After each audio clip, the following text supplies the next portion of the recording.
Pessoal, tudo bom? Eu sou o Bill Pedroso, eu estou aqui com o Lucas Cameron e sejam bem-vindos a mais uma Cataláxia, mais uma trocação de ideia, mais um dia na semana, no qual, ao invés da gente dar notícias e comentar notícias, a gente trata de um tema específico e, se tudo der certo, esclarece algumas coisas para vocês ou aprende com vocês. Na última Cataláxia sobre o Milei, o pessoal trouxe um monte de informação interessante para a gente também. Enfim, trocação de ideia sem tanta estrutura assim, com um tema específico. Antes da gente entrar na Cataláxia, eu já tô vendo o Edu Contra perguntando aí no chat, e aí, vai abrir falando do perigosinho ou vai deixar para as fake news de amanhã? Cara, tem três notícias que não dá para a gente deixar passar hoje, de anunciar para vocês, para quem não sabe, vai que a única fonte de notícia da pessoa é o Cataláxicos, uma pessoa sensata. Não dá para deixar passar. Primeiro, esse negócio do Prigojin. Segundo, a confusão lá na Estação Espacial Internacional. E a terceira era o que mesmo, gente? Hoje eu tô mal de sono. Dos Uh, lockdowns os da. lockdowns, exato, exato, exato.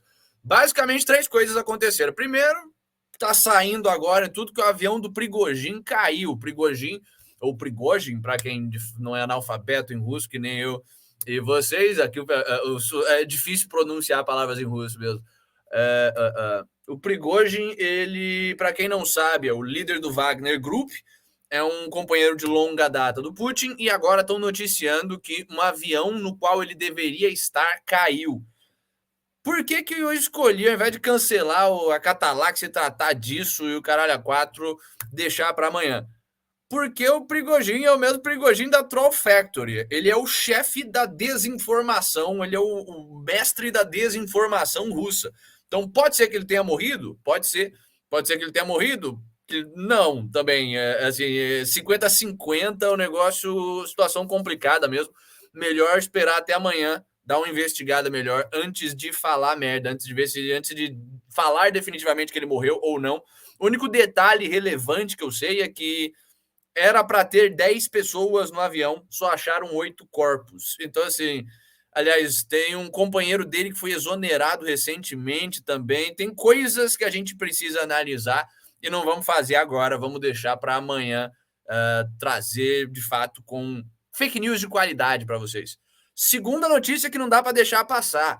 Aquela tendência que a gente vem mostrando aqui de uma semana para cá, coisa recente, de lockdowns nos Estados Unidos está se exacerbando. Tá? Começou só com a faculdadezinha no meio da puta que pariu, sabe? Um cinema na Califórnia. Depois, ontem, a gente já mostrou a Lionsgate, um estúdio grande de filme exigindo o uso de máscaras. Agora você já tem um monte de instituição californiana e nova-iorquina de grande porte, universidades e afins, cobrando novamente o uso de máscara. Então, assim, o negócio está evoluindo rápido. Se preparem para um novo lockdown. Amanhã a gente vai vir com mais informações e mais detalhes sobre isso também. E a terceira coisa que a gente vai detalhar amanhã é que, caso vocês não saibam, o feminismo possivelmente destruiu a Estação Espacial Internacional.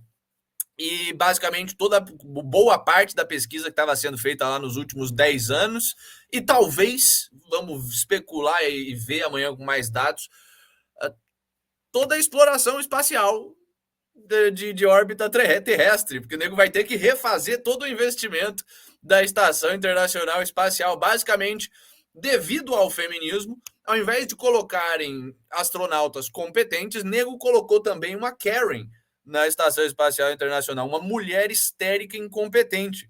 A mulher histérica incompetente, no meio da Estação Espacial Internacional, começou a ter problemas emocionais, terminou com o marido, com o namorado na Terra, começou a ter crise de ansiedade, falou para o governo americano que queria voltar para casa, a missão de 9, 12 meses. Os caras falaram, porra, não é bem assim, sabe? Colher, não é bem assim, a gente tem que mandar sabe? Não dá para chamar um Uber pra você voltar para casa.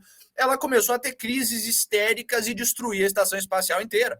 Então, talvez uma mulher histérica tenha acabado com um projeto de mais de US$ 1 trilhão entre várias nações. Então, vamos dar detalhes disso amanhã. E, aliás, não foi só uma mulher histérica, né? A gente sabe que mulher histérica só chega em posições de relevância por causa desse movimento feminista.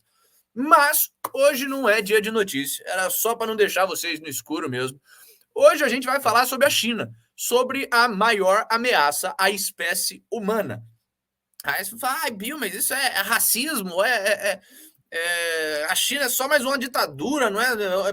Tá bom, é uma ditadura comunista, mas não é exagero falar que a China é uma ameaça à espécie humana. Pô, a China é tipo Cuba, né? É uma Cuba grande, é tipo a União Soviética, é grande, é poderoso, tem armas nucleares e afins, mas é só mais um regime comunista. Dá para, sabe?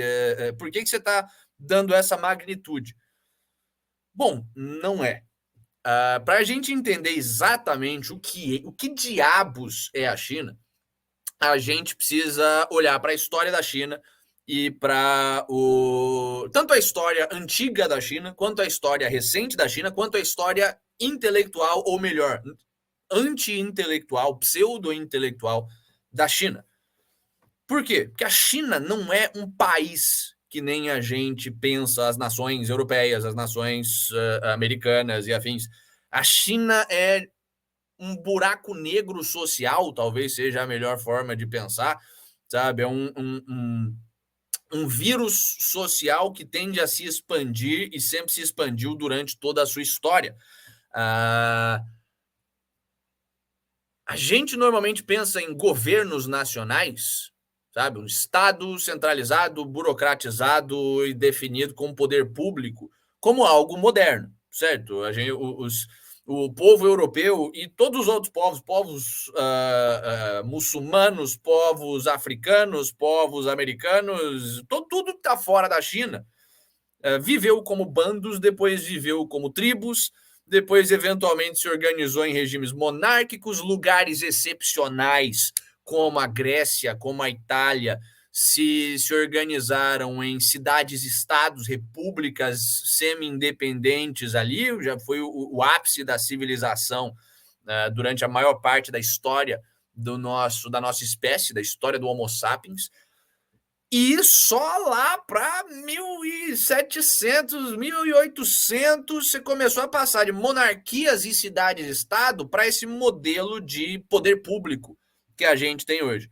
Pois é, a China não é isso.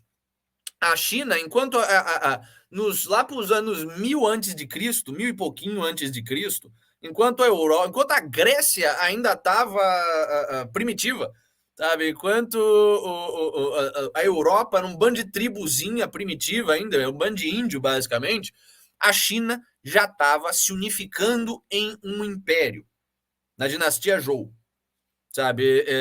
E desenvolvendo uma ideologia extremamente perigosa e muito, muito, muito, muito mais antiga do que o comunismo e muito, muito, muito, muito mais arraigada na mente do chinês do que o comunismo, que é o mandato dos céus. Basicamente, o mandato dos céus, que foi inaugurado por esses unificadores Zhou, é a ideia de que, gente, no mundo existem duas alternativas. Quando o assunto é política, quando o assunto é interação humana, só existem duas alternativas. Ou alguém manda na outra pessoa, ou as duas pessoas estão em guerra. E a consequência política disso é que, quando existem vários governos, quando existem vários líderes tribais, quando existem vários monarcas distintos, só existem duas alternativas. Ou eles estão em guerra, ou eles já entraram em guerra e um ganhou e esse um manda no outro. E essa foi a ideologia chinesa desde sempre, sabe? Os Zhou, eles ficaram no poder uns 200 anos, 200, 300 anos, e aí eles colapsaram. O que aconteceu? Exatamente o que essa ideia do mandato dos céus previa. Toda a nação chinesa começou a entrar em guerra pesado. Você teve o período da primavera e outono, você teve o período dos estados em guerra, você teve um monte de pequeno warlord, de coronéis, basicamente, entrando em guerra uns contra os outros. Nessa época, você começou a ter também o que os chineses dizem que foram a criação das escolas filosóficas chinesas. sabe? A criação das escolas de pensamento chinesas, como se fosse algo semelhante ao que ocorreu na Grécia, quando você estava ali em 500 antes de Cristo, 700 antes de Cristo, até você começa a ter ali o Tales de Mileto, o Pitágoras, gente que podia até ter umas ideias bosta, mas estava de fato começando a pensar de forma sistemática sobre a realidade e criar um sistema coeso de crenças e ideias. Os chineses, muitas vezes, por não entender, em parte por não entender o que é a filosofia ocidental, e em parte por desonestidade mesmo, porque tem muito safado lá, eles tentam vender esse período das guerras chinesas, pós-Zhou, antes de Cristo, como um período de boom filosófico, onde você teve o confucionismo, você teve o Confúcio, sabe, aparecendo ali, você teve o Lao Tzu criando o taoísmo, você teve o Mozi criando o morrismo, você teve o legalismo surgindo, eventualmente você ainda vai ter o budismo vindo da Índia ali, como se fossem várias filosofias e tal. O budismo de fato já é mais filosófico, mas não é isso que aconteceu. Essas filosofias, entre aspas, que emergem na China durante esse período de guerra, elas são religiões seculares. Elas não são sistemas de pensamento, que nem os gregos faziam, de questionar a realidade, tentar entender o que está acontecendo. O Confúcio não era que nem o Sócrates ou o Platão, ele era mais que nem o Abraão, que nem o Moisés, sabe? Que desce ali com a tábua e fala, não matarás e acabou. São figuras religiosas, só que com o mesmo impacto de criar uma certa moralidade, e só que sem a questão intelectual, sem a sofisticação intelectual, sem a honestidade. É um negócio de tradição, não de filosofia. A China nunca teve filosofia, nunca terá filosofia diferente do. E essa é talvez a primeira das grandes diferenças da China para todos os outros lugares que a gente conhece. Se a gente olha para a Índia, você teve filosofia na Índia. Se a gente olha para o mundo islâmico, você teve filosofia islâmica que já foi até rica. Se a gente olha para a África, também não teve, né? Mas a África é irrelevante, só é um bando de tribo, nunca se organizaram em estados relevantes. Mas já importaram em certos lugares filosofia islâmica e afins. A América, a mesma coisa. Os índios nunca tiveram filosofia, mas também nunca se organizaram direito. Talvez teve os maios, incas, assim. Mas a América hoje em dia é parte do mundo cultural europeu. Lucas, você ia falar alguma coisa? E me corrija se eu estiver errado, mas enquanto que o grego, o ocidental, pensa a política em termos já de um paradigma, mesmo nos pré-socráticos, mesmo quando você tem o Demócrito falando de política, pensando como uma certa ciência para organização de uma comunidade, sabe? Onde o fim último não é a atividade política, mas a política é um meio, uma técnica. No mundo chinês, você via quase que o Estado e a arte política como um dado da natureza, tanto quanto a chuva, tanto quanto o plantio. Sabe? Sim, sim. Na verdade, o pessoal fala, o confucionismo na China sempre foi, aliás, o TNS tem uma pergunta, mas a gente já responde. O confucionismo, hoje tentam vender, cara, eu já vi isso, me deu um ódio visceral, assim, desses institutos chineses tentando vender o Confúcio como se fosse o Aristóteles chinês. Metralhadora de soco na cara de quem fala um negócio desse, até fazer som de molhado. Mas só para vocês terem uma ideia, de todas essas ideologias, aliás, até o Rothbard comete erros nisso. O Rothbard tenta vender o taoísmo como se fosse uma ideologia mais libertária, mais pró-liberdade, o que nunca foi também. O taoísmo é algo como o catolicismo, talvez, na China, que nunca teve a relevância que o catolicismo teve na Europa, nunca se colocou de fato como algo que regulava o governo. Ele simplesmente virou uma superstição organizada em igrejas de forma mais centralizada, mas sem muita relevância política ao longo da história chinesa. E qual que é o erro que o Rothbard comete?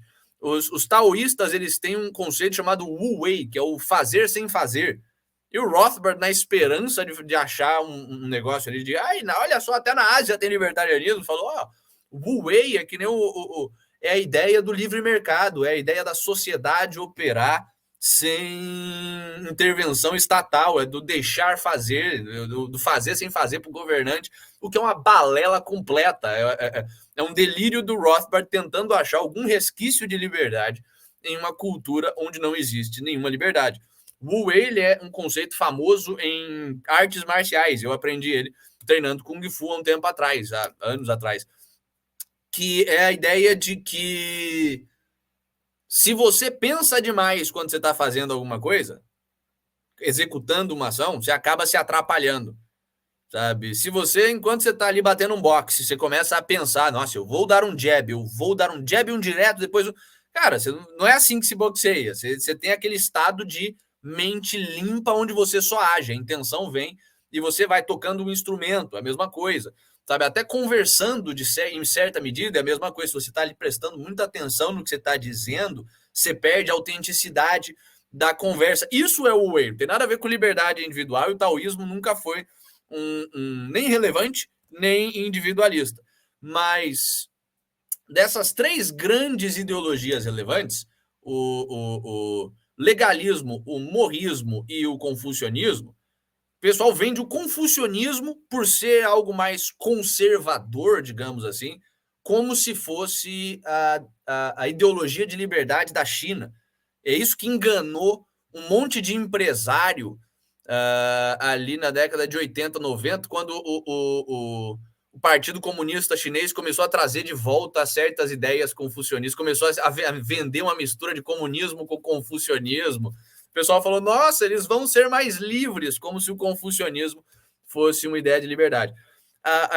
Só para vocês terem uma noção, a base do confucionismo, que é a religião mais relevante da China até hoje, de certa forma, mais até do que o comunismo, a China hoje é muito mais confucionista do que comunista, e a gente vai chegar nisso ainda. O confucionismo ele tem como base não o indivíduo, mas a família. O indivíduo é um pedaço de família incompleto. Eles não têm aquela noção cristã que cada indivíduo tem a sua alma, sabe? E aí, cara, se o Lucas pode ser meu irmão, mas se o Lucas fizer merda, ele que vai pro inferno, eu sou bom, eu vou pro céu, sabe? Desde Caim e Abel, que o mundo cristão já tem isso, que o mundo semita já tem isso. Para a China, não.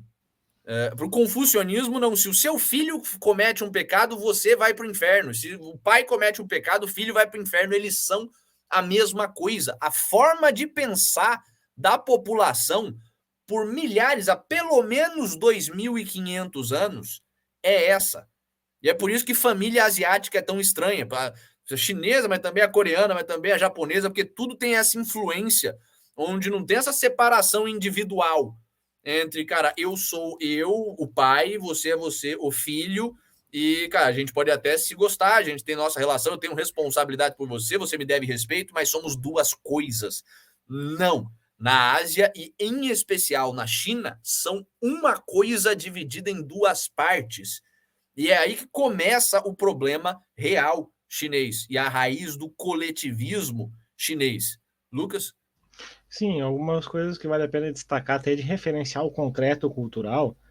Enquanto a gente tem aqui no Ocidente estrutura, primeiro, para a formação da identidade, né, identidade da pessoa, o nome individual é Lucas, Bill, Rui, em relação ao Rui Costa Pimenta Ancap, mas depois vem o sobrenome, Cameron, Pedroso, etc. Na China o sobrenome vem primeiro. É, porque o essencial da identidade é a família. É o sobrenome. É um negócio primitivozão. Isso se expressa em várias instâncias. Primeiro que se vê até na Coreia do Sul, a pessoa gosta de citar a Coreia do Norte, aquela lei da Coreia do Norte de matar a família por um crime político, mas na Coreia do Sul também não perde, não vai muito atrás, sabe?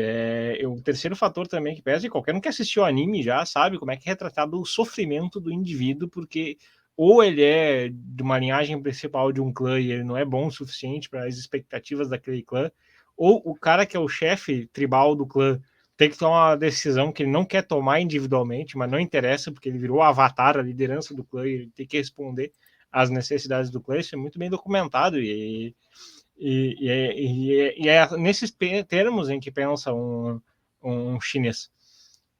Mas E segundo, que o próprio Confúcio, os Analectos, qualquer um que teve a experiência de ler, O vai ver lá que desprazer de ler aquela bosta. vai lá ver que é muito claro, falando que você tem que organizar a sua família para manter o Estado em ordem. Porque o Estado é a integração desse baita conglomerado de famílias que existem. Famílias que serão ranqueadas com o sistema de crédito social, na medida em que as famílias atuam para ou favorecer a manutenção do Estado ou atuam contra a estabilidade do Estado. Todas essas ideias que a gente olha para a China hoje e vê, nossa, que coisa mais escrota, já tem sua incipiência ali, não na época que o Confúcio surgiu, nas primeiras dinastias confucionistas, mas lá pela dinastia Sui, essas coisas, essa burocracia que a gente vê até hoje no Estado chinês já começa a se definir, mas eu não vou dar spoiler, né? Aliás, só para vocês terem uma noção, na religião do confucionismo, você tem 5 grandes princípios cosmológicos, sabe? Do mesmo jeito que no cristianismo você tem Pai, Filho e Espírito Santo, no confucionismo você tem o céu e a terra, ok, religião meio pagã, assim, e aí você tem os mestres, que são as pessoas mais velhas da sua família, os anciões, as pessoas da sua família que já morreram, e o Estado, sabe? Ao invés de Pai, Filho e Espírito Santo, seu avô, seus bisavô e o governo. E aí o céu e a terra para dar um ar de misticismo ali naquela bosta, sabe? É esse o nível, como o Edu Contra tá falando aqui no comentário, We Are Legion, né? Exatamente esse o espírito mesmo. Não existe o eu, existe o nós. É como se fosse aquela distopia da Rand, o Anthem, o hino. É bizarro. Mas antes da gente dar seguimento, tem algumas perguntas e frases, comentários que são interessantes já. Por isso que eu gosto do Cataláxia. O Causticidade está falando que ele assistiu um vídeo do professor Marco Batalha e ele cita o Lao Tse, que é o cara do taoísmo, falando do seu descontentamento com o Estado, e uma das suas frases é: o melhor que o Estado pode fazer para o indivíduo é nada. O Marco Batalha não fala chinês. De onde é que você acha que o Marco Batalha tirou isso? Da obra do Rothbard. E o Rothbard, isso é o erro do Rothbard, que o Marco Batalha, com todo o respeito que a gente tem ao Marco Batalha, que aliás merece respeito, tem um trabalho legal, tá errado. O Lao Tse nunca fala isso. O que o Lao Tse, na verdade, fala é: a melhor coisa que um governante pode fazer é governar sem pensar muito. É governar sem governar, é aplicar o Wu Wei. Ao invés de... Como é que seria a tradução melhor disso aí? E isso eu já chequei, porque eu tenho um chinês bem parco, mas eu falo um pouquinho. Eu estudei 3 ou 4 anos dessa bosta, uma língua bem chata de aprender. Não vale...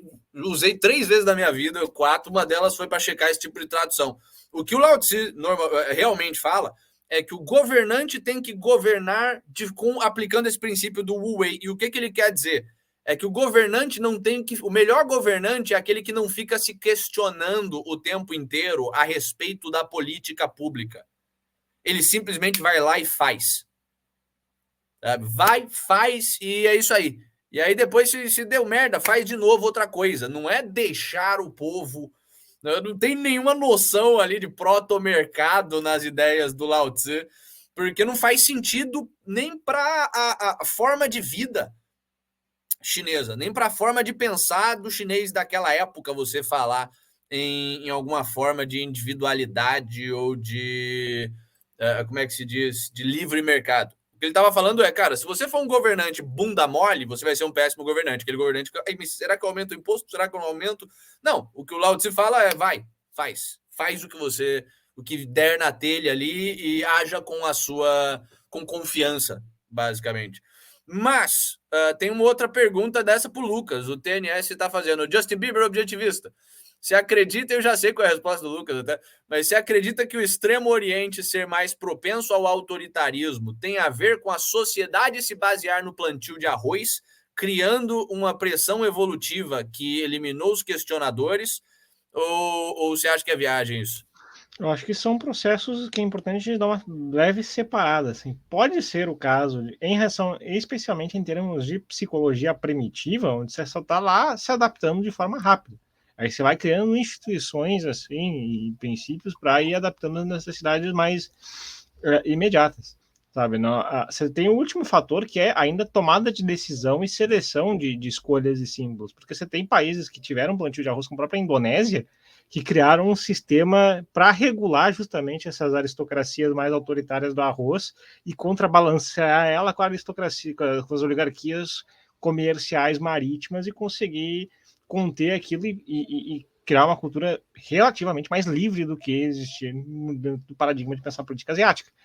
A mesma coisa você tem em relação até algumas dinastias do sul da Índia com esse mesmo processo. Então, geralmente, o que está por trás desse tipo de explicação histórica também é aquele mesmo grau de determinismo geográfico, a moda do rock, sabe? Que fala que, que o povo que nasceu em clima quente e abaixo da linha do Equador vai ser pobre, mais acima vai ser mais próspero.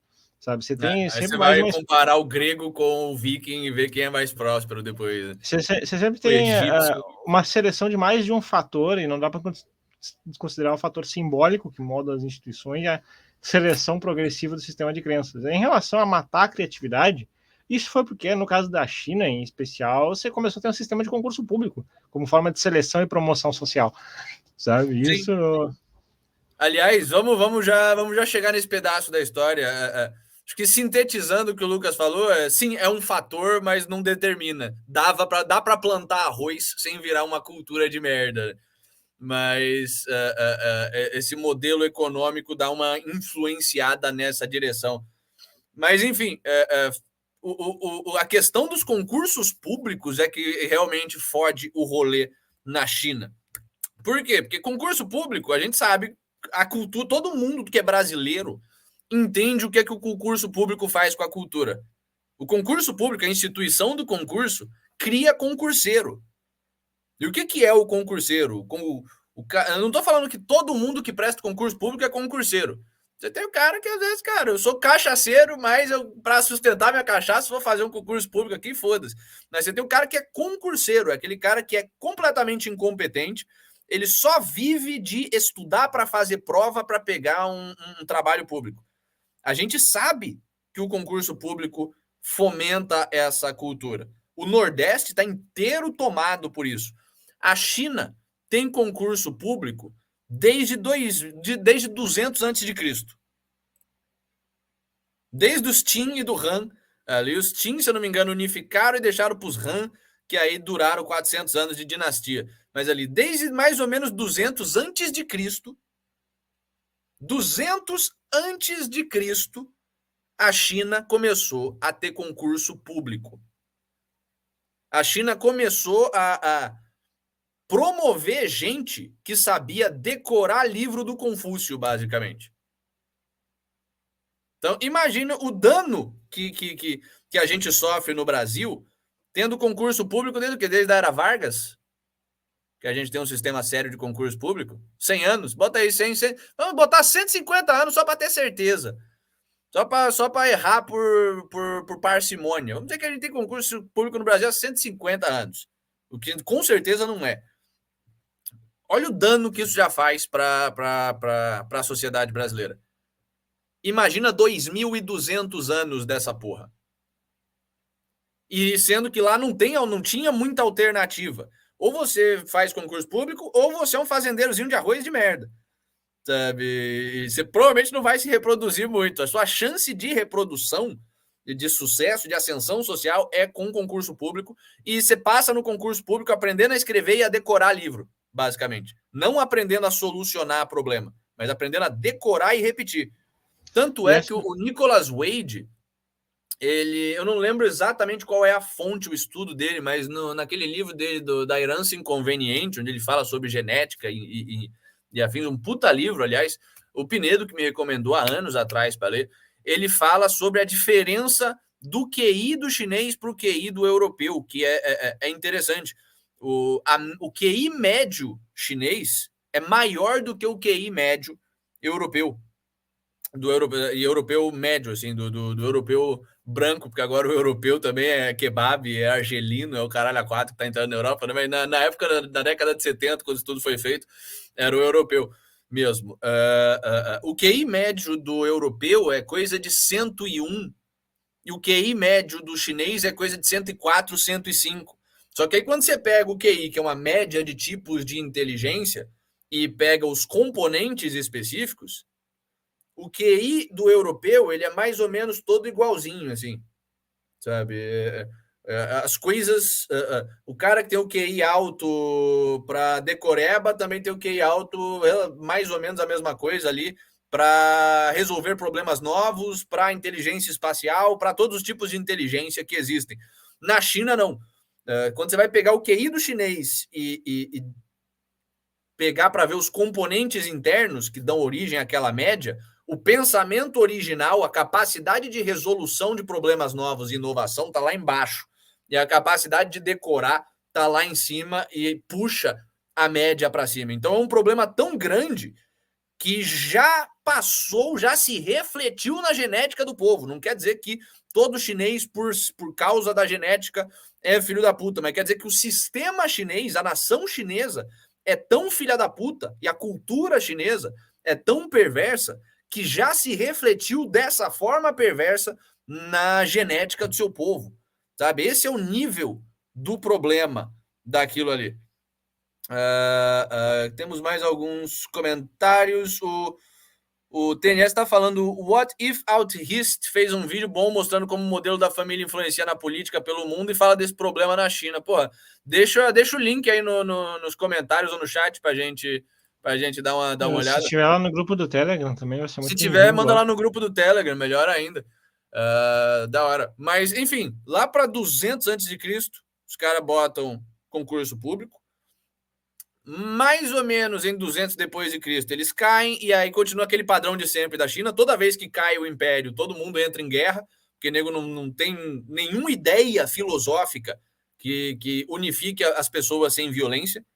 Sabe? Não tem nem um cristianismo que fala, olha, tem a igreja aqui, calma, não precisa entrar em guerra, pessoal. Não que o cristianismo seja grandes coisas na pacificação, mas pelo menos já tem a família individualizada e coisas desse tipo. Mas você não tem as ideias gregas de democracia, de uma república, sabe? Não tem nada do tipo na cultura chinesa.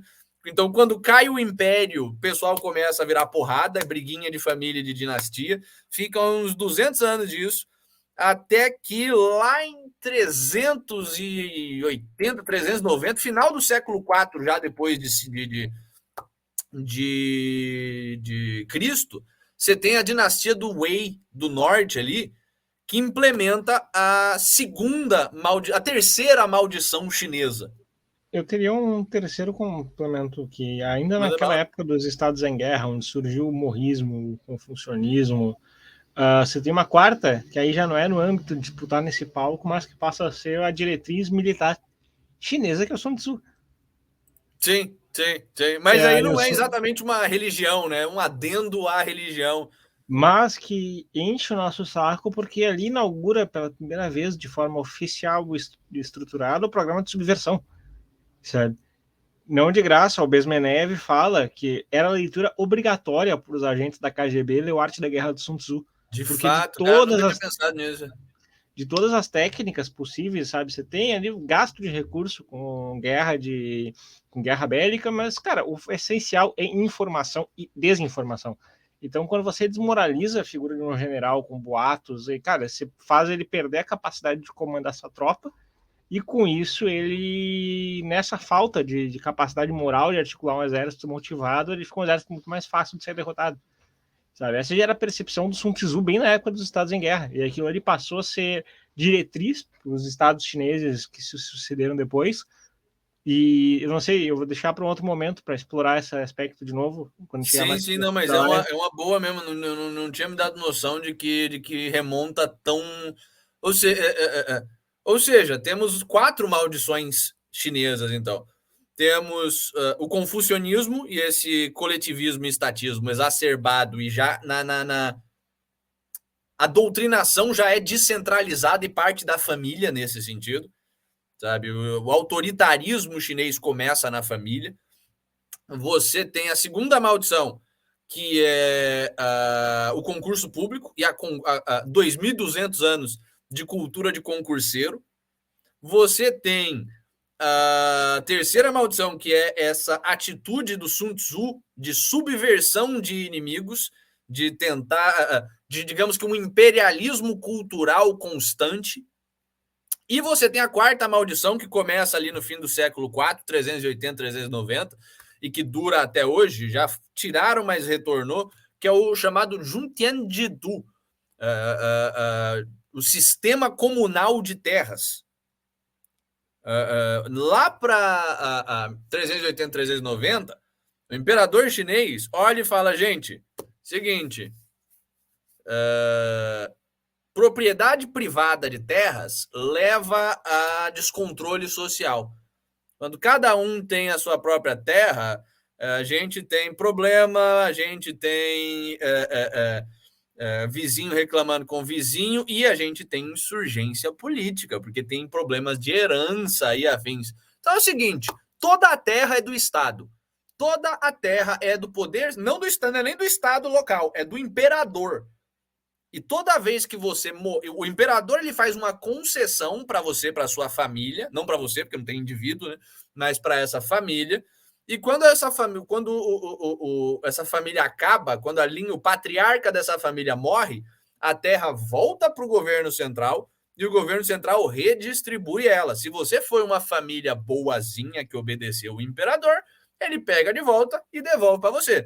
Se você foi uma família malvada, se você está nos meus caminhos de engenharia social, eu pego essa terra, quico você dali e dou para outra família. Isso a nível nacional na China inteira. Isso vai durar até o século X, assim. E aí vão apagar por uns 100, 200 anos e vai voltar. Então a noção de propriedade de terra privada na China também é alien. Existe um pouquinho, existem lugares na China onde você tem uma cultura mais rebelde ali no norte e tal, mas via de regra, terra pertence ao Estado e o Estado te empresta na medida em que serve o bem público. Então, são essas as 4 pragas que formam a cultura chinesa. Sabe? O coletivismo exacerbado, a ausência de propriedade privada de terra, que é a forma mais primordial e essencial de propriedade privada, mais do que só o seu próprio corpo. Então, assim, não tem propriedade. Se você não tem propriedade privada de terra, você não tem propriedade privada de porra nenhuma. Sabe? A cultura de concurseiro e a cultura de subversão cultural de todo mundo que está ao seu redor. Isso já existe milênios antes do comunismo e é tão, mas tão arraigado na cultura chinesa, no nível da família chinesa mesmo, e das pequenas comunidades locais chinesas, que até quando o pessoal conquista a China, eles têm que se adaptar e usar essas coisas e passar a viver que nem chinês, tem que se significar para virar chinês, para conseguir dominar a China. Sabe? O que você tem ali o que acontece quando os mongóis conquistam a China? Eles tentam, por um tempo, continuar mongóis, falar, não, vocês são nossos vassalos, só que é um povo tão arraigado no concurso, é um povo tão concurseiro, tão avesso à propriedade privada, tão chinês, e isso, dessas 4 coisas, o confucionismo e o estatismo estão tão arraigados que os mongóis, para continuar dominando a China, precisaram virar chineses, precisaram virar concurseiros estatistas. E aí você tem a dinastia Yuan, sabe? O que acontece depois? Ok, depois os Yuan caem, você tem mais uma dinastia ali que já é mistura, mas dizem que é mais chinesa, mas mesmo tendo uma mistureba ali genética. Eventualmente o pessoal da Manchúria desce e conquista a China também. O que acontece? Eles impõem a cultura da Manchúria na China? Não. Eles não conseguem dominar a China sem virar também um povo extremamente coletivista, estatista e concurseiro. E eles viram a dinastia Qin, que é a última dinastia imperial chinesa. O que os Estados Unidos tentou fazer com a China? Estados Unidos tentou conquistar a China. O Ocidente, em maior escala, tentou conquistar a China. O que acontece com quem tenta conquistar a China? Essas pessoas, a nação vira chinesa, os conquistadores viram chineses. Essa é a natureza do monstro chinês.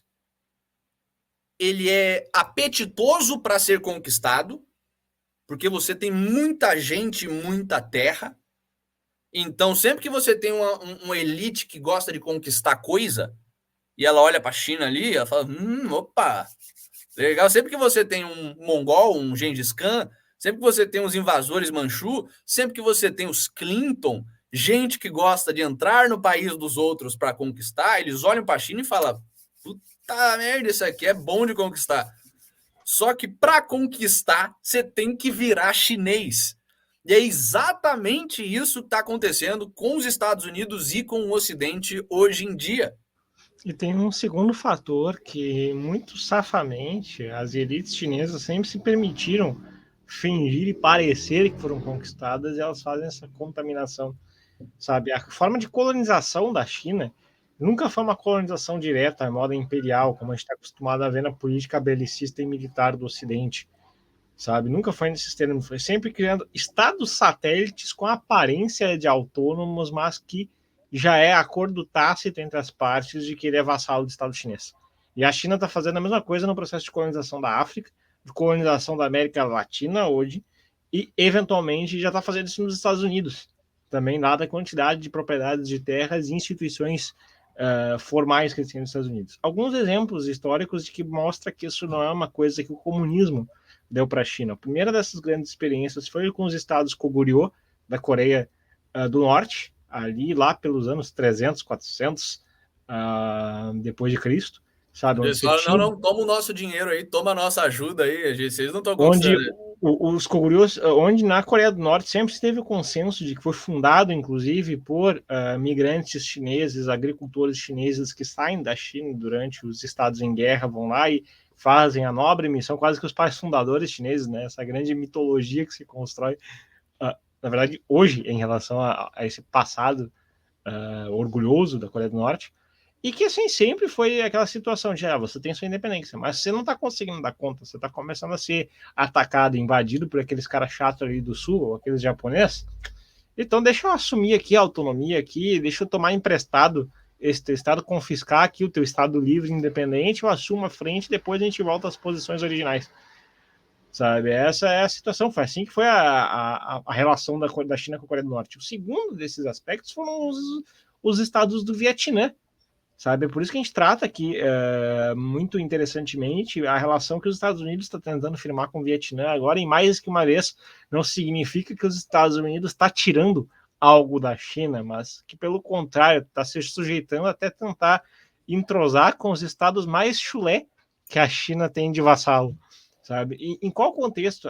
E aqui serviu os quimérios do Vietnã ali? Foram para encher o saco dos estados indonésios. A Indonésia é um objeto de estudo fascinante porque ela sempre teve a posição de peitar a China. Sabe? Sempre que a China tentou crescer as garrinhas, ela falou: não, aqui não. Sai fora para lá, sabe? E sempre consigo dar essa barrada. O que a China começou a fazer? Criar estados satélites. Começa com estados malaios, estados do Vietnã, para especializar essa gente em pirataria e quebrar o bloqueio comercial, o controle comercial que a Indonésia tinha. Tem. E isso eu não estou falando de século XVII, século XVIII, estou falando de século VI, VII. Que é exatamente a mesma coisa que a China faz hoje com a Califórnia. Que é exatamente a mesma coisa que a China faz hoje com Nova York. Ela vê que tem lugares nos quais ela não consegue dominar. E o que ela faz? Ela pega um país corrupto e primitivo do lado desse lugar, uma nação distinta, porém vizinha, e fala: como seria legal transformar você em um agente de subversão para a gente? Mesma coisa que ela fez com o Vietnã e com aquelas naçõezinhas do Sudeste Asiático. Para ferrar a Indonésia, ela faz hoje com a Califórnia. Sabe, a Califórnia é essencialmente uma colônia chinesa em termos econômicos e culturais nos Estados Unidos. Por quê? Porque a China não pode chegar no Texas e falar, o Texas agora é nosso, aqui tomamos, hein? Porque tá cheio de texano que adora matar coisa e tem 15 rifles de assalto, sabe? Então ela chega na Califórnia, no bando de sojado, e fala, vocês gostam de degeneração cultural, né? Toma dinheiro e vai fazer degeneração cultural. Sejam os piratas chineses nos Estados Unidos. Em menor escala, mas em escala significativa também, eles estão fazendo a mesma coisa em Nova York, com Wall Street e com o mercado financeiro em geral. Eles pegaram a indústria do entretenimento americana e a indústria financeira americana e transformaram em estados satélites chineses dentro dos Estados Unidos. Essa é a magnitude do problema. Mas, beleza, o que acontece ali no século XX? E o comunismo, onde é que entra nisso? Tem mais um fator também, eu acho que é importante tratar. Manda bala. De costume político porco e nojento que a China trata é o grande eufemismo que o Ocidente está aprendendo a copiar. Sabe, é quebrando o pau com o Japão em termos diplomáticos por causa de Taiwan, ela tem lá a Sociedade pela Amizade dos países do Pacífico. Sei. Sabe? Esse tipo de associação, assim, tanto quanto infantil e ao mesmo tempo cretina, sempre nunca é dizendo em termos de objetivo claro e explícito, é sempre com esses eufemismos. A mesma coisa é em relação a, por exemplo, a relação com o Bill Gates que a gente noticiou aqui, né? Que chamar o Bill Gates para falar que, olha, esperamos que a nossa amizade se mantenha por muito tempo. O que isso quer dizer no fim? Que já tá a corda estourando, arrebentando. Toma cuidado aí, porque a gente vai brigar em breve. Não queremos abrir mão, não queremos fazer ele ter que escolher entre os Estados Unidos e a China, sabe? Por quê? Porque essa aí eventualmente vai ser uma escolha que ele vai ter que fazer. Sim. Sabe? Esse tipo de eufemismo é bucha de lidar. E esse eufemismo entra, eu já vou dar um spoiler, mas na forma como eles têm o crédito social chinês, que é uma das maiores aberrações, na forma tecnológica, Internet of Things, que começou surgindo a partir de 2015, foi implementado com o eufemismo chamado de Internet Plus. Sabe? Depois eu vou discorrer. Explica um pouquinho pro pessoal o que é o Internet of Things, porque tem muita gente que não entende. É um conceito novo que a gente está introduzindo aqui. É basicamente aquela tendência tecnológica de começar a trabalhar com casas inteligentes, tudo integrado. Sabe? As possibilidades que vêm, né? Que, por exemplo, o Bill é músico, eu sou músico, a gente consegue simultaneamente, pela transmissão de dados, a gente conseguir trabalhar num estúdio doméstico, cada um assim, tamanho, o grau de magnitude e integração que isso tem na nossa vida. Sabe? É basicamente uma extensão nossa, assim, completamente interligada, seria uma grande internet, a grosso modo, onde se automatiza várias funções, além destas que estão aqui na frente do computador, mas coisas relativas a carro, a conectar a sua própria casa, casas inteligentes, etc, etc, etc. A China já é a ponta de lança nesse processo, tem sido um grande laboratório nesse processo, ela já fez uma legislação em torno da internet das coisas, como o Internet Plus, para justamente ajudar a democratizar o processo, etc e tal.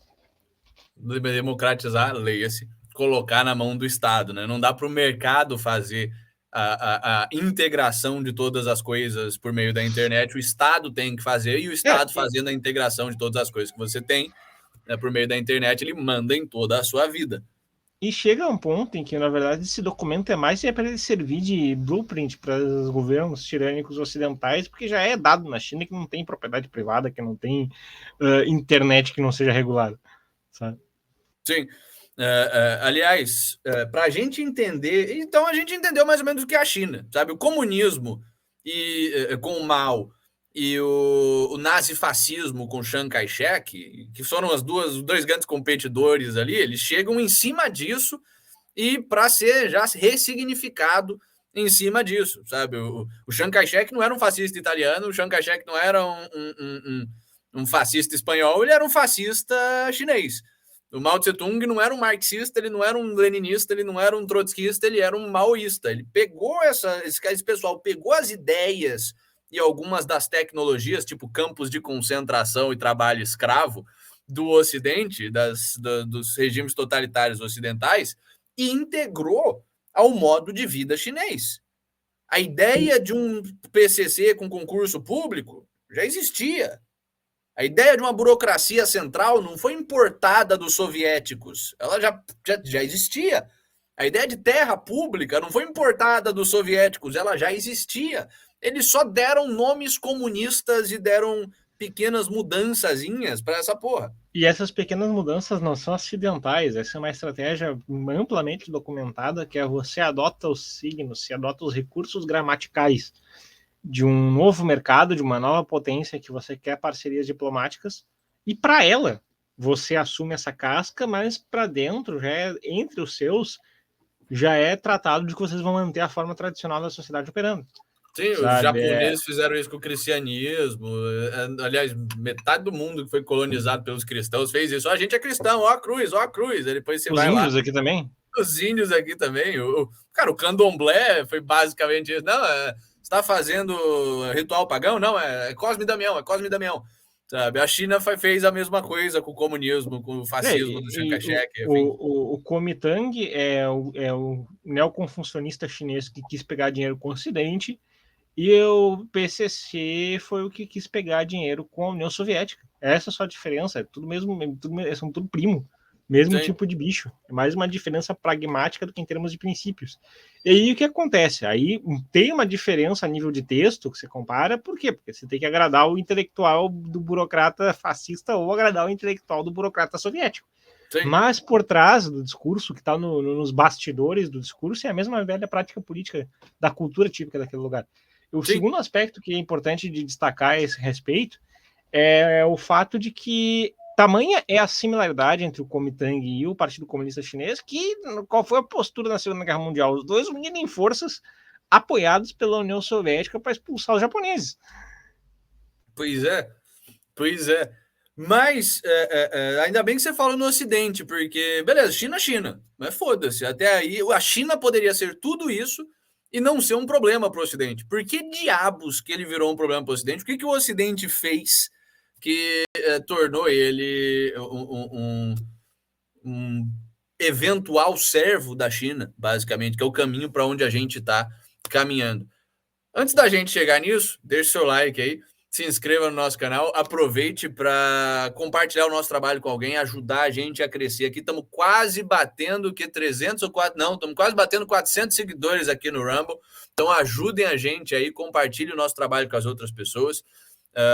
Doe dinheiro para a gente, se vocês quiserem que a gente faça uma promoção. A gente tem o nosso, como é o nome do negocinho? Não é o Pix, é o tipa.ai/catalácticos, está aqui embaixo. Temos o nosso Spotify também, para quem gosta só de escutar. Temos o Instagram para os nossos cortes. Temos o Telegram para a gente trocar ideia, trocar documentos, trocar várias coisas, conversar basicamente. E temos o TikTok para as pessoas com necessidades especiais. Então, mas beleza. Propagandinha à parte, call to action, como o nego diz aqui, como o Piuí ficava mandando a gente fazer. Temos a China como um problema. E por que é um problema nosso? Eu acho que a primeira coisa que a gente precisa entender para entender o que é o problema, por que a China se tornou o nosso problema, a primeira coisa que a gente precisa fazer é acabar com o mito de que a Segunda Guerra Mundial foi uma guerra entre um eixo de ideologias totalitárias e um eixo de países livres que se aliaram com a União Soviética, por algum motivo. Sabe? Não.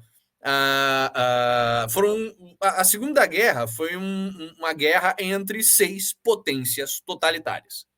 Sabe? Os Estados Unidos não é uma terra livre há muito tempo. A ideologia por trás do governo americano não é uma ideologia de liberdade faz muito tempo. A mesma coisa para o governo britânico. Então, se você pegar o governo do Churchill e o governo do Mussolini, mesma porra. Não tem muita diferença. Se você pegar o governo dos Estados Unidos, de fato, mas Estados Unidos e Mussolini também não tinha tanta diferença assim. Especialmente pós-New Deal, congelando, impedindo... Exato, eles foram cada vez mais se tornando o fascismo. Os Estados Unidos, ele desde a era progressista, desde o final do século XIX, do final dos 1800, começo dos 1900, ele virou um país de ideologia fascista. Ele virou um país que cada vez mais... É que ele começou como um país livre.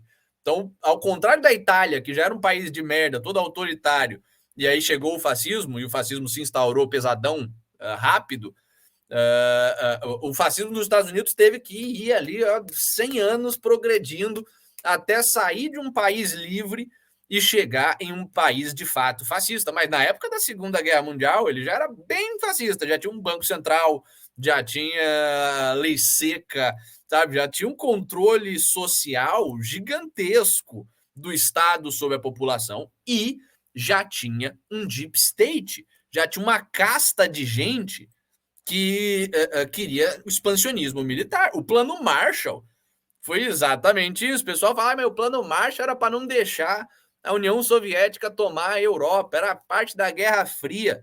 Cara, se você pegasse um pai fundador e falasse, pai fundador, você vai ter que financiar, Thomas Jefferson, você vai ter que financiar ali a França para eles não ficarem amigos da Rússia. O Thomas Jefferson fala, mas por quê? Pau no seu cu. Sabe? O dinheiro americano fica nos Estados Unidos, tá maluco?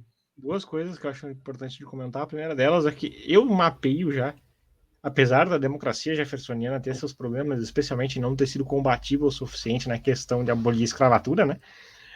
Mas para mim já começa a coisa a ganhar uns tons estranhos na história americana com a democracia jacksoniana, sabe? Onde você começa a ter essas ideias de não, vamos ter uma livre competição. Bom, vamos fazer uma regulaçãozinha para proteger essa livre competição, vamos. Sabe? Sim, sim, Especial, sim. já começa ali, sabe? Aquela questão também dos Estados Unidos começar. Não, vamos dar uma ajudada em outros países que estão passando por um problema. Que essas ideias já começam a aparecer a partir do Andrew Jackson. E não de graça, com uma certa campanha de desinformação a partir de 1805, falando: óbvio, tá vendo? Esses jeffersonianos aí são todos financiados pela Inglaterra. Eles não são povo americano de verdade. Sabe? Sim. Enfim, mas isso é história para outro dia. A segunda questão é relativa a essa questão de a Europa ia cair sobre o comunismo se não fosse pelo Plano Marshall. Mas ia cair por quê? Sabe? Porque tá cheio de comunista na Europa. Sim. Você começou a só dar muito dinheiro para um monte de comunista com o Plano Marshall. E por que diabos que os Estados Unidos quis fazer isso? Porque o que já era o deep state americano, que já eram as grandes oligarquias políticas americanas, estavam um pouco se fudendo com a União Soviética conquistando a Europa. O que eles queriam era ter lugar para colonizar. E os Estados Unidos está colonizando o mundo desde então. Por que o Havaí faz parte dos Estados Unidos? O Havaí não tem nada a ver com os Estados Unidos. As Filipinas também fez. As Filipinas são basicamente uma colônia americana. Não tem nada a ver. É para controlar a China. Isso é completamente anti-americano. Você ficar fazendo intervenção no resto do mundo. Isso só acontece porque você tem umas elitezinhas paraestatais ali, aquela porta giratória que alguém falou outro dia aqui no programa, alguém falou nos comentários, aquele pessoal que fica circulando entre o mercado, entre aspas, e o Estado e ganhando dinheiro com isso. Pois é, os Estados Unidos começou a ter isso, começou a fazer o plano Marshall, começou a investir em um monte de coisa, supostamente para controlar o avanço soviético. E aí, qual foi a ideia maravilhosa que os americanos tiveram? Vamos controlar o avanço soviético, com o avanço comunista. Como? Financiando uma segunda potência comunista e ajudando uma segunda potência comunista. Por quê? Porque se a China cresce, ela começa a brigar com a União Soviética por hegemonia do comunismo. Então eles começaram a tentar retomar laços com a China e, essencialmente, fazer o plano Marshall da China, colonizar a China. O que caralhos acontece com quem tenta colonizar a China? Eles viram chineses. Aconteceu com os mongóis, aconteceu com os manchus, está acontecendo a passos largos e já aconteceu na sua maior parte com os americanos. E os americanos não têm nenhuma chance de ganhar isso. Por quê? Porque eles jogam o mesmo jogo da China. A elite americana, ela quer ser uma elite estatista, coletivista, totalitária, burocrática, intervencionista, planificadora e afins. Só que, primeiro, eles não têm a experiência e a cultura que os chineses têm de fazer isso. E segundo, a nação americana é muito mais relutante a isso do que a nação chinesa. A nação chinesa está domesticada e escravizada já, o povo comum. Nos Estados Unidos, não. Nos Estados Unidos você ainda tem um monte de texano, floridiano e afins malucos, cheio de arma. E Sabe? tem uma outra coisa que eu acho que é importante destacar nesse processo também, que, embora o discurso anticomunista tenha sido usado a ferro e fogo pelas elites políticas da Guerra Fria, foi muito mais no sentido de propaganda e amansar o americano médio em relação à sua própria tirania do seu próprio governo do que uma preocupação efetiva, moral, com o comunismo. E as razões que me levam a afirmar isso com uma enorme tranquilidade são duas. A primeira é que no processo de destruição do livre mercado nos Estados Unidos e com a promoção de, portanto, consequente de empresários corruptos, para onde é que muitos desses empresários corruptos foram nos anos 30 e 40? Para a União Soviética. Na União Soviética, sim. Dali tinha aquele mesmo acordo que se tem com a China hoje de pegar um monte de indústria e lá os caras formarem engenheiros russos com o conhecimento dos engenheiros americanos e beleza, a vida que segue. O Anthony Sutton tem muito bem documentado em 3 volumes só sobre a União Soviética e tecnologia ocidental, além os bolcheviques e Wall Street. Do mesmo jeito, os bolcheviques e a Revolução Nazista também, que mostram quando que, já nesse avançar desse processo de destruição, de laceração das instituições de livre mercado americana, você tem como efeito a promoção do empresário corrupto, e o empresário corrupto casa e se transita bem com regimes totalitários socialistas. Sabe? Sim, sim. Aliás, esse é um dos mecanismos pelos quais a China coloniza países. Sabe? A China ela basicamente coloniza países por 4 meios diferentes. O militar é o óbvio, mas é o que ela menos usa. A China odeia entrar em guerra aberta, ela só faz isso com a Índia, basicamente, porque o indiano já conhece aquilo ali, não é otário de deixar a política chinesa entrar ali tanto. Mas temos isso. Mas principalmente é o método econômico, de subornar e comprar o país, o método cultural, de emburrecer e significar e coletivizar a mentalidade da população, e o método político de se infiltrar na burocracia do país e começar a deturpar ela, ou no caso que ela está fazendo agora, né, nem do país, mas do projeto globalista em geral, se infiltrar na burocracia da ONU e deturpar aquela porra, sabe? Vamos pegar um por um dessas vias. Como é que a China está fazendo em termos de economia para conquistar o Ocidente?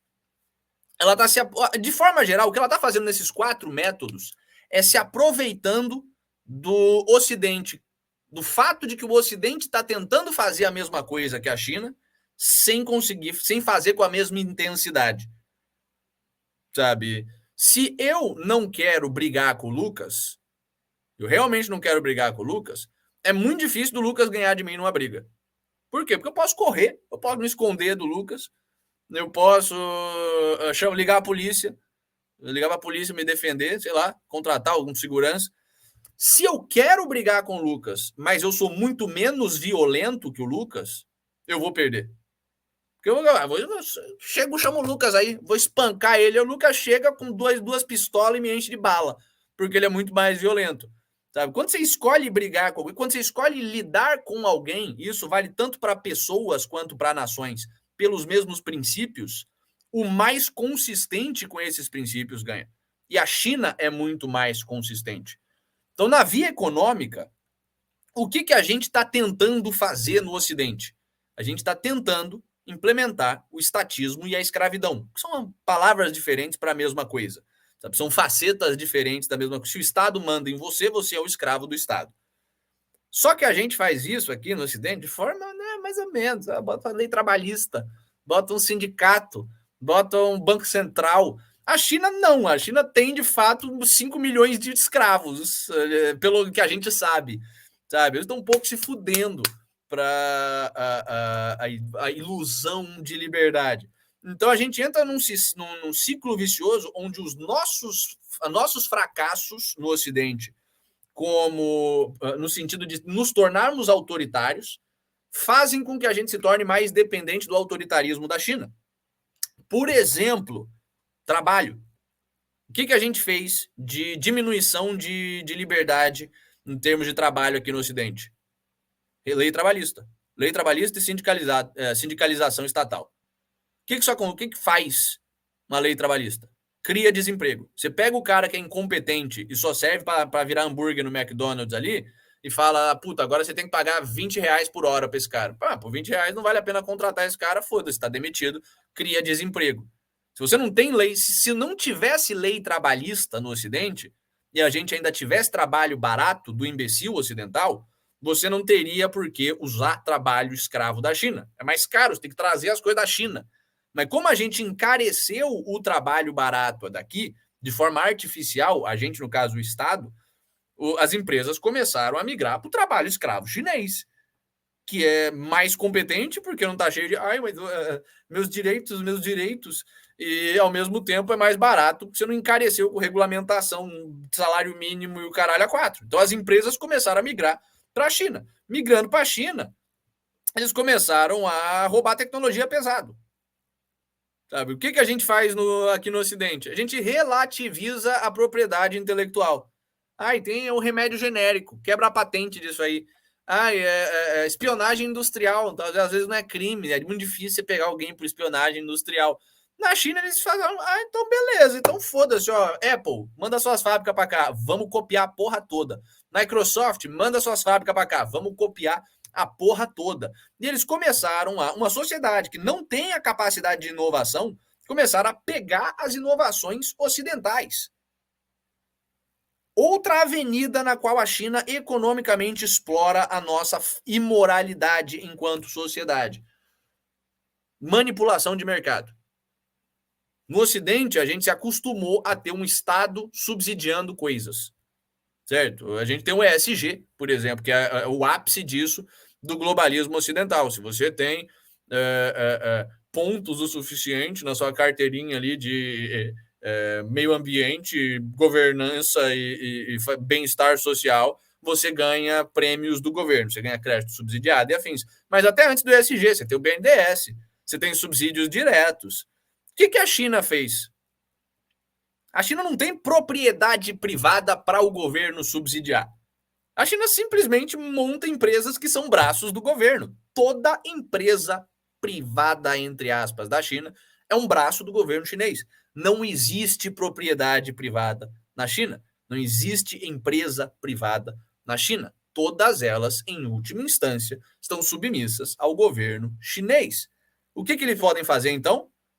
Se a gente tivesse uma sociedade livre, onde o subsídio e a intervenção estatal não fosse normalizado, assim que chegasse uma empresa, que na verdade é um braço do governo chinês, para tentar operar na nossa sociedade, a nossa reação seria, isso aqui não é uma empresa, isso aqui é um governo estrangeiro tentando influenciar a nossa sociedade. Você vai embora, tá ilegal, se tentar fazer, tá preso e condenado. Mas como a gente já tinha destruído essa capacidade de diferenciar o que é Estado e o que é empresa, chegou um monte de empresa chinesa, financiada com o governo chinês, com dinheiro chinês que eles imprimem a rodo. Por quê? E tem um outro fator também que é interessantíssimo de observar. É que, salvo raríssimas exceções, esses grandes magnatas dos negócios chineses, a modo Jack Ma, são imbecis. Sim, sabe? Ele sim. não é uma pessoa que tem capacidade de sobreviver numa sociedade de mercado de fato livre, porque não tem competência. Não, os caras são realmente burros mesmo. Eles são pela mesma razão políticos. Pela mesma razão que você tem aqueles chineses que nem falam inglês, comprando terras a rodo na Califórnia com o governo chinês, você vê o Jack Ma é a mesma coisa, o mesmo equivalente, num grau de abstração maior. Só que como o empresário ocidental também perdeu a capacidade de ser um empresário livre e criativo, e hoje a gente trata como empresário um bando de sujeito com inteligência política, sabe, que vai lá, faz acordo escuso, consegue uma licitação aqui, consegue molhar a mão, fazer um lobbyzinho ali entre democratas e republicanos ali. A gente não consegue ver a diferença dos dois, mas é muito clara.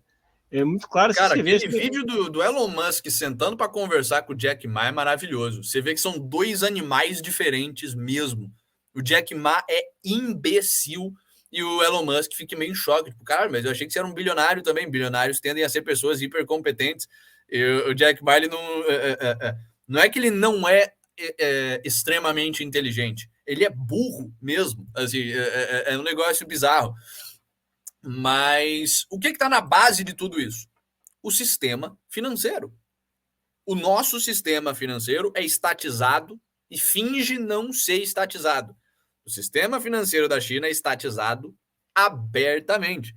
Nosso sistema financeiro, ele começou ali com os bancos, ele tenta fingir que a gente tem banco privado, sabe? Você perguntar para o brasileiro médio, tem banco privado no Brasil? Ou você só tem banco público? O brasileiro fala, não, tem o Itaú, tem o Santander, tem o Bradesco. Bradesco, Santander e Itaú não são bancos privados, são bancos estatais. Eles vivem de acordo com o Estado. Eles são braços semi-independentes, órgãos semi-independentes do Banco Central brasileiro. Essa é a Quase forma uma autarquia. Eles são autarquias do governo brasileiro, basicamente. Só que eles têm que fingir que são privados. Então você tem essa negociação ali. O Banco Central quer emitir moeda, mas as autarquias, as coisas paraestatais, que nem o Itaú, o Bradesco, falam: não, se emitir moeda, a gente vai ganhar menos dinheiro aqui, calma, segura.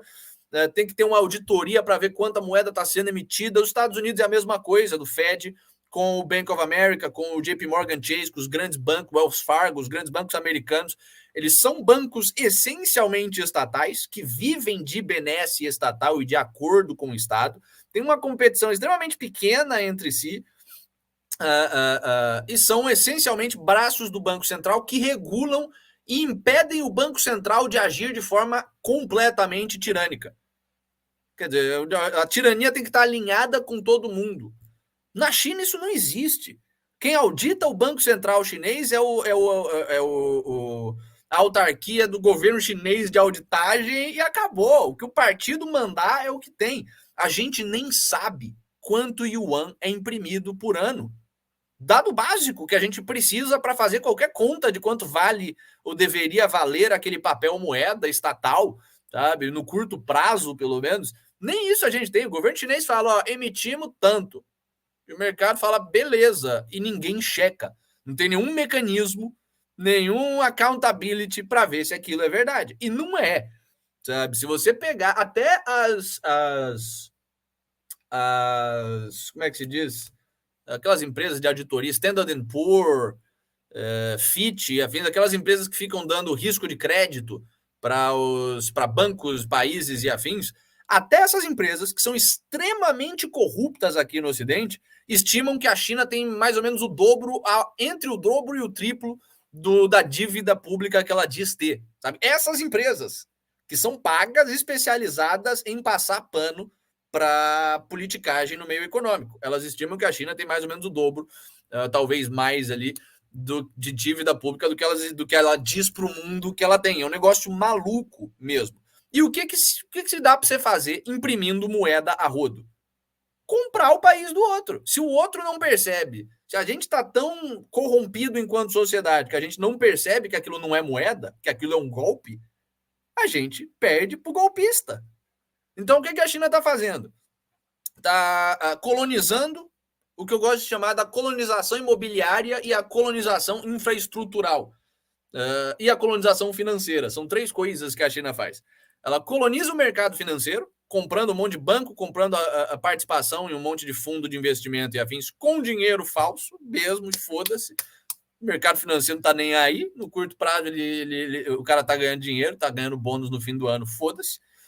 Colonização imobiliária, que é o que está acontecendo na Califórnia. Eu vivi isso em primeira mão.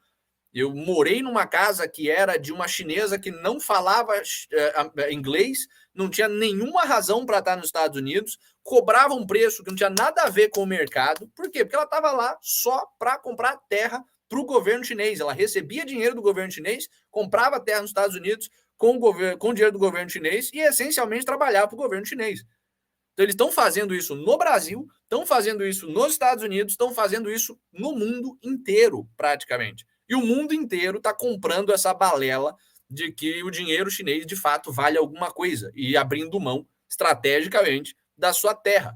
E colonização infraestrutural. A China está construindo coisa em tudo que é lugar. E, essencialmente, transformando a população local em escravo no longo prazo. Como assim? Como é que a China constrói uma ponte na África?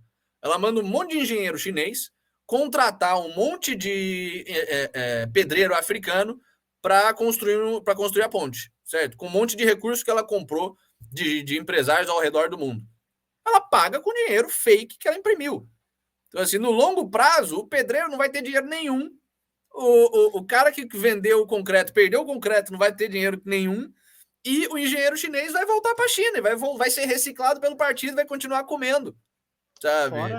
Fora um outro mecanismo político e econômico que é sensacional, assim, que você vai lá, faz acordos de investimento com, sei lá, o governo egípcio. Vamos pegar o caso egípcio, que é o que me vem na cabeça aqui. Por quê? No Egito, 2011, teve a Primavera Árabe lá, teve a Irmandade Muçulmana tentando tomar o poder, e você conseguiu ter só que o país ficou destruído numa guerra civil.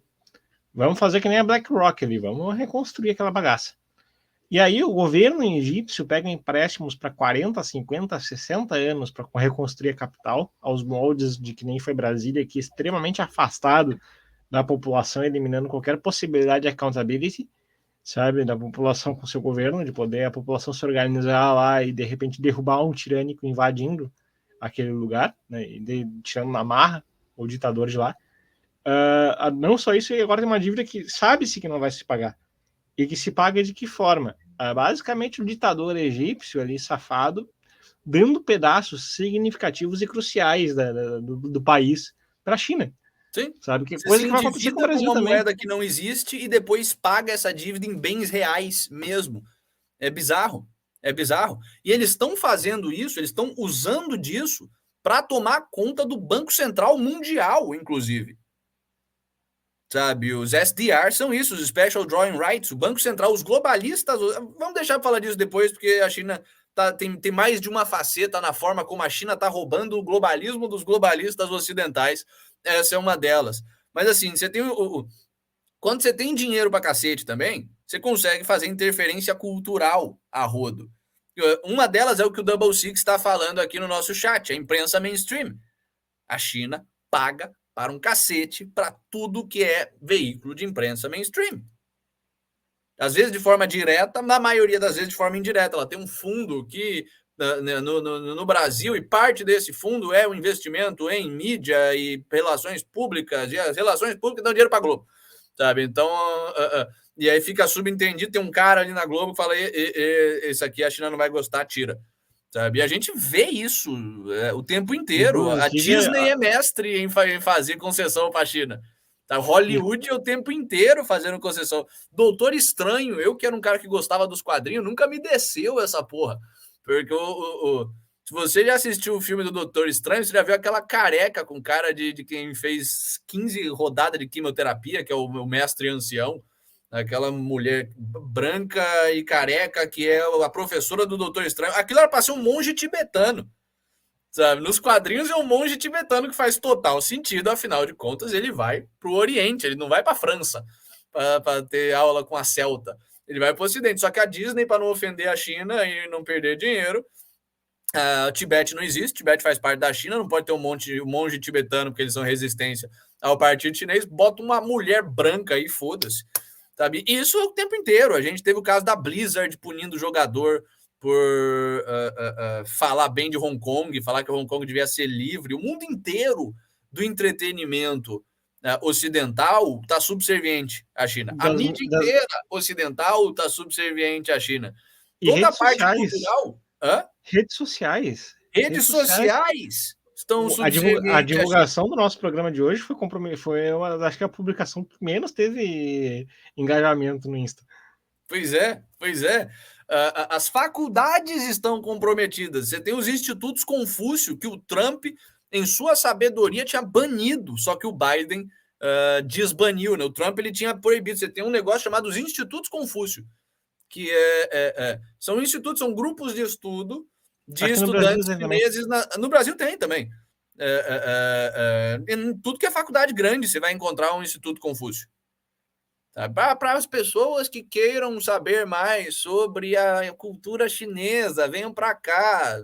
Não é para isso. Isso é um braço de promoção de cultura chinesa. Eles fazem 3 coisas, basicamente. Eles vendem a China como um país que tem uma puta tradição. Eles fazem isso. É uma propaganda, é uma jogada de marketing. Eles vendem a China como um país que tem uma puta história admirável, que vale a pena, você não tem, uma história de país bárbaro.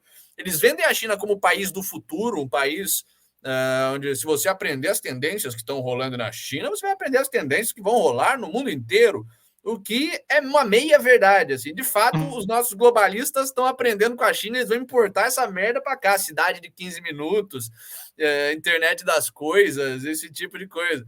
Mas não, é um futuro negro, não é um futuro bom, o futuro chinês. E eles vendem a China, principalmente, acho que isso que é o pior.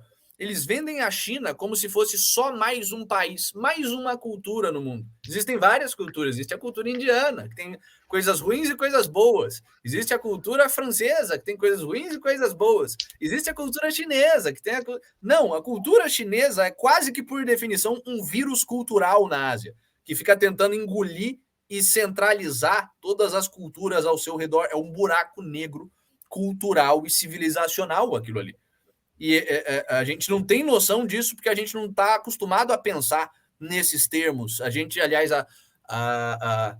a academia ocidental, em grande parte, abandonou a noção de civilização, né? Esses relativistas culturais de merda, como se não tivesse nenhuma diferença entre o grego e o viking, entre os pais fundadores. Você está mutado, Lucas.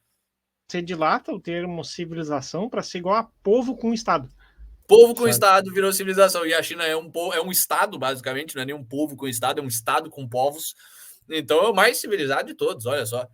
Sabe? Civilizações existiram 3 da história, sabe? Os semitas, os gregos e os italianos da Renascença, a britânica, talvez, né, sabe, que deu origem aos Estados Unidos. O resto é bárbaro. Mas não, se tem um Estado organizado, é chinês, é civilizado, então a China é civilizada. É bizarro esse tipo de propaganda. E, cara, talvez a forma mais óbvia de ataque cultural e dessa segunda via de conquista chinesa é o TikTok. Sabe? Você já está começando, o nego já está começando a estudar uma síndrome chamada TikTok Brain. Que é o quê? Quando você pega uma criança e bota para usar o TikTok, o TikTok do Ocidente, né? Porque o TikTok da China, o que eles usam, o equivalente chinês do TikTok, eles não deixam o TikTok operar na China. O equivalente chinês do TikTok é um negócio que você só pode usar por tantas horas no dia, que mostra conteúdo educacional. Sabe? Eles não têm essa porra que a gente tem aqui, eles só promovem isso pro Ocidente, pelo que é uma arma de guerra. Vocês terem uma ideia de que tipo de conteúdo ocorre no equivalente do TikTok chinês. É vídeo de marcha militar, de educação física, é vídeo de crianças resolvendo cálculos matemáticos e é vídeo de tarefas domésticas, assim, da criança sabendo performar, organizar a casa. E mais do que isso, você tem um limite ao uso. Você, sabe, você não tem o que o nego chama de doom scrolling. O aplicativo proíbe que você fique só ali passando vídeo por vídeo, por vídeo, por vídeo, por vídeo.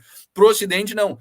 Você já está começando a ser estudada a síndrome do TikTok Brain, do cérebro de TikTok. Quando você pega crianças numa idade nova, assim, 6 anos, 7 anos, ou mais novo ainda, se você for um completo imbecil, e deixa ela passar horas no TikTok ali, não coloca ela para ler um livro, para jogar uma bola, para fazer outras coisas, já estão começando a identificar deformidades comportamentais e possivelmente deformidades neurológicas, porque você fica ali com o sistema dopaminérgico da pessoa, da criança, de uma forma completamente antinatural, ativando essa criança, quando atinge os 12, 13 anos, ela está incapaz de engajar em qualquer atividade que não dê retorno instantâneo, sabe? E você conseguir adiar o retorno da sua atividade, adiar a satisfação que vem de uma atividade, é o sinal da mente adulta, o sinal do homem civilizado.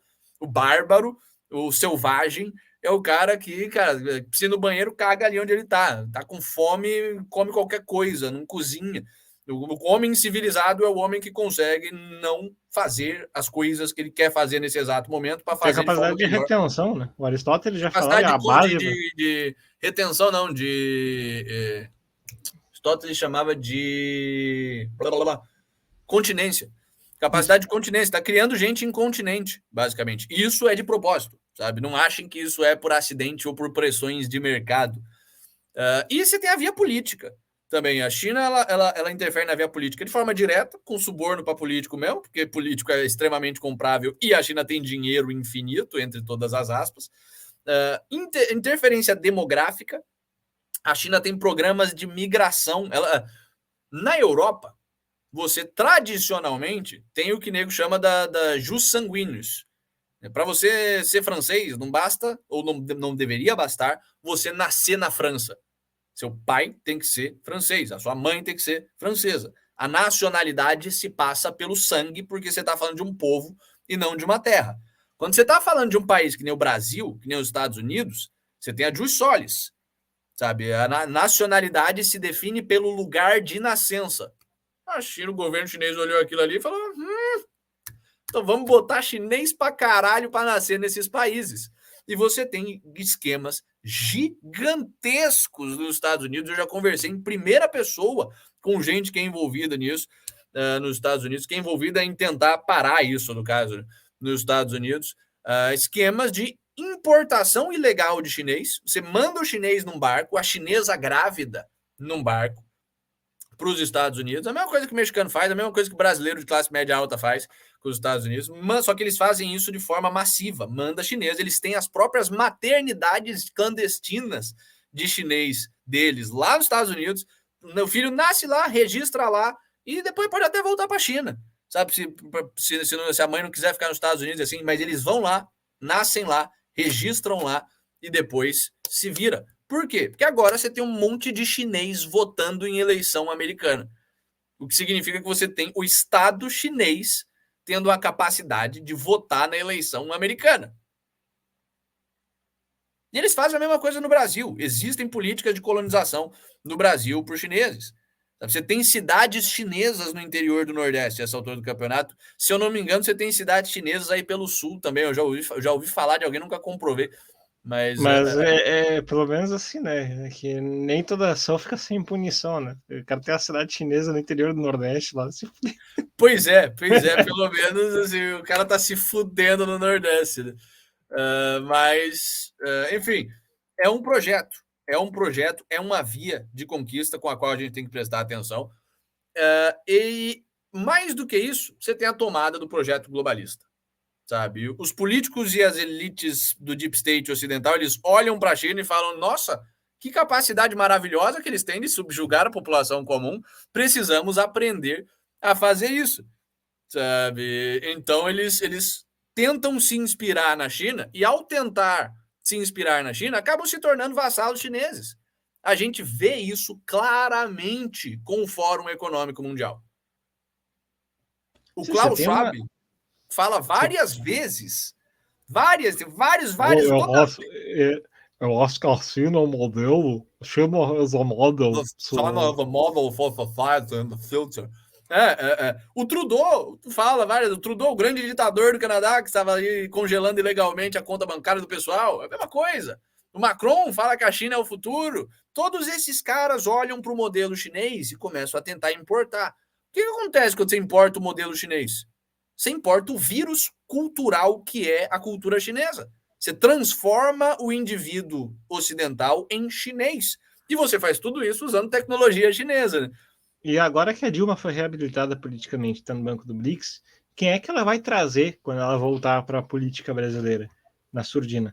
Aquele imbecil do Elias Jabor, que é o braço da propaganda estatal chinesa no Brasil. Acadêmica, sabe? O economista conselheiro da Dilma, um dos braços direitos da Dilma no banco do BRICS é o Elias Jabor. Sim. O cara que falou que tem que matar, que a pena de morte no processo revolucionário é aceitável. Sim. Porque anti-revolucionário tem que ser fuzilado mesmo. Esse Sim, cara e é isso que está acontecendo no Brasil. E assim, a Revolução Comunista na China matou 40 milhões. 45, talvez. Então fiquem espertos. Assim, é isso que está acontecendo. Eles estão colonizando a gente por esses 3 caminhos. E se não der certo, em alguma medida ainda vão botar polícia. Já estão abrindo polícia chinesa no Brasil, né? Já estão com tratado de cooperação entre a Polícia Federal Chinesa e a PF. Então, assim, se preparem, porque a gente vai ser invadido e colonizado. E a única pergunta que sobra é que porra que a gente pode fazer a respeito disso. O primeiro passo é identificar o problema, a natureza do problema. não é um problema genético. O cara chinês tem olho puxado, é soco na cara. Não, isso é coisa de macaco, sabe? Não é um problema simplesmente político, é a pior versão do Covid. É um vírus cultural. E a partir do momento que a gente entende que a China é um vírus cultural, a gente consegue perceber as pessoas que estão infectadas ou não com esse vírus. E a gente consegue perceber a infecção desse vírus na gente. A normalização do autoritarismo. A gente não pode deixar isso acontecer. Na nossa vida pessoal mesmo. Assim, quando alguém falar para você que a China é um modelo e que a China é o futuro, mande a pessoa à merda. Essa pessoa não é mais exatamente uma pessoa. Ela está entrando para esse hive mind chinês. Ela está entrando para esse vírus cultural chinês, esse contágio cultural chinês. Então, assim, façam isso na sua vida cotidiana. Manda merda, fala que China é o caralho, que você é um homem... a gente... Se o problema que deu origem ao problema chinês foi o fato de que a gente parou de ser ocidental, que a gente começou a ficar envergonhado de ser um povo livre, a solução é exatamente o orgulho de ser um povo livre e o desprezo ao tirano. Se a gente não tiver isso na nossa vida pessoal, sabe, sempre que possível, evite vender para qualquer pessoa ou comprar de qualquer pessoa que faça negócio com a China. Não deixe essas pessoas fazerem parte da sua vida. Quando você encontrar, constranja. Quando alguém chegar para você e falar, China é o futuro, você é um imbecil. A China é um país totalitário, a China tem 5 milhões de escravos. É isso que você está falando. Sabe? É essa atitude que a gente precisa ter em conjunto com o bom e velho prepping. Porque a China vai chegar e a gente vai precisar tomar o meio rural do Brasil. A gente vai precisar ter alguma base ali, se esconder para se articular. Então, o prepping é o prepping, sabe? Sempre se prepare, sempre tenha essa questão da autonomia na sua vida, sabe? Aprenda a caçar, compre um pequeno pedaço de terra onde você pode plantar coisa, isso é sempre o ideal. Em adição a isso, a gente precisa promover o orgulho de ser livre. China é o caralho. Chinês é o futuro, é o caralho.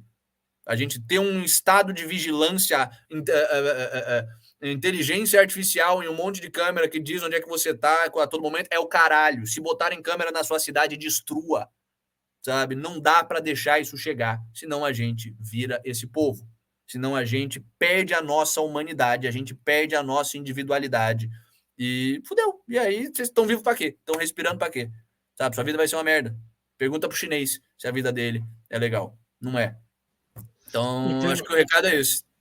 Não deixa isso acontecer. Uma salva de vaias, né? Para Henry Kissinger e Milton Friedman, que acharam que era uma excelente ideia ensinar como funciona a economia de mercado ocidental para chinês. Pois é. E ajudar a promover. O Friedman, que sim, a esquerda tem razão quando aponta que o Friedman sempre flertou com o regime autoritário, sempre forneceu consultoria ao pior. Vocês não têm que pedir desculpas pelo Friedman tentar relativizar, porque o Friedman não é libertário. Ele é um burocrata liberal, safado, que sempre, moralmente corrupto, que sempre, por onde quer que passou, ajudou a fomentar o pior às custas do melhor que a sociedade tem a oferecer. Sabe? Em toda a sociedade que ele deu consultoria, sabe? Pega o Chile, o pessoal gosta de bater palma pro Chile. O Chile é uma fazenda com duas facções criminosas, os pinochetistas e os comunistas trocando tiro uns com os outros, sabe? E a China, em especial, Milton Friedman relata isso até no Free to Choose, sabe? Maravilhado como é que foi a experiência dele na China. Mostra como ele teve virtuosidade moral em dizer não, por que eles estão usando maquinário mais antigo? É para gerar emprego. Então faça ele caçar como colheres, como se ele estivesse civilizando aquele negócio. O Milton Friedman é um dos grandes assassinos da liberdade do Ocidente, porque ele se vendia como defensor da liberdade. Um dos grandes assassinos do capitalismo, mais do que qualquer marxista. Sabe, esse tipo de gente, a gente tem que também observar o liberal técnico que fala, não, tem que manter relações pragmáticas com a China. Um Estado eficiente, né? Pois é. Coisa também tem que ser rechaçado. Sim. Mas acho, cara, acho que é isso que a gente tem de conteúdo para passar para vocês hoje de conversa. Espero que vocês tenham entendido a magnitude do problema, o que é o problema. Isso não é a Argentina tentando conquistar o Brasil. Isso é um problema muito mais profundo. E assim, vamos fazer o que a gente conseguir. Sabe? Não deixem isso ser normalizado na mente de vocês. E não deixem isso ser normalizado no mundo ao seu redor. Desobediência civil está aí para ser exercitada mesmo.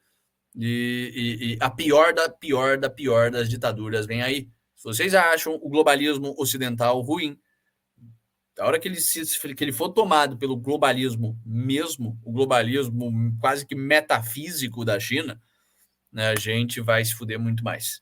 Então fiquem espertos, mas não esqueçam de deixar o seu like, se inscrever no nosso canal e compartilhar o nosso conteúdo para quem você conseguir. Se você tem um amigo imbecil que acha que a China é o futuro, manda esse vídeo para ele aí. Fala, olha que é o futuro que você acha que vai ser legal, sabe? Então, por hoje é isso, pessoal. Amanhã estamos de volta com a nossa programação normal. Vamos falar do Prigozhin. Vamos ver se esse porra morreu mesmo, se não morreu, porque né, o cara era o criador da Troll Factory, né, da fábrica de desinformações da Rússia.